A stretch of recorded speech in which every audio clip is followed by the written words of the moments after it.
পরিবেশনায় কলা ভারতী, পরিচালনায় সুতপা ভৌমিক। দাদা দাদা দাঁড়াবেন না বেশি করে।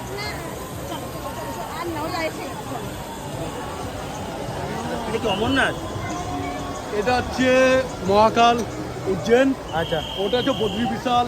আচ্ছা উপরে হিমালয়। এটা হচ্ছে কাশ্মীরের টয় ট্রেন, আচ্ছা চা বাগান। আচ্ছা আচ্ছা আচ্ছা পুরোটা করেছে।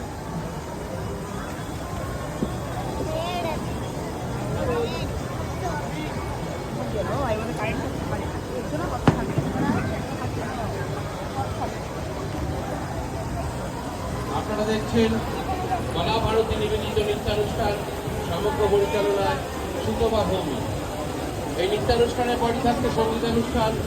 আজ আপনাদের সামনে মঞ্চে আসছেন অঙ্কিতা চ্যাটার্জি।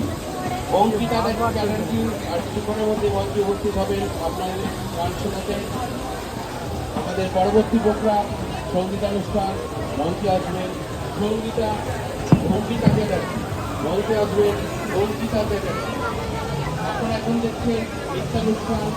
অংশ নিয়েছে কলা ভারতী ছাত্রছাত্রীবৃন্দ, যার সমগ্র পরিচালনায় সুতপা ভৌমিক। কিছুক্ষণ আগেই আমাদের মধ্যে উপস্থিত ছিলেন মাননীয় দমকল মন্ত্রী সুজিত ঘোষ মহাশয়। আর কিছুক্ষণ পরেই শুরু হবে সঙ্গীতানুষ্ঠান। মঞ্চে আসবেন অঙ্কিতা চ্যাটার্জি।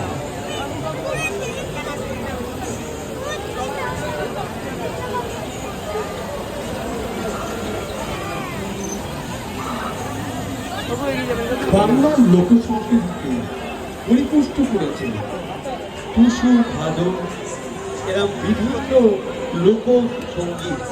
আর সেই লোকসঙ্গীতের উপর আধারিত আমাদের কলা ভারতী আজকে এই ৫৩তম বর্ষে রাজনাথ ফিল্ম অ্যাসোসিয়েশনের দীপাবলি উৎসবে এই সান্ধ্যকালীন বিশেষ সাংস্কৃতিক অনুষ্ঠানে কলা ভারতী বিশেষ লোকসঙ্গীতের উপর আধারিত আমাদের নৃত্য অনুষ্ঠান।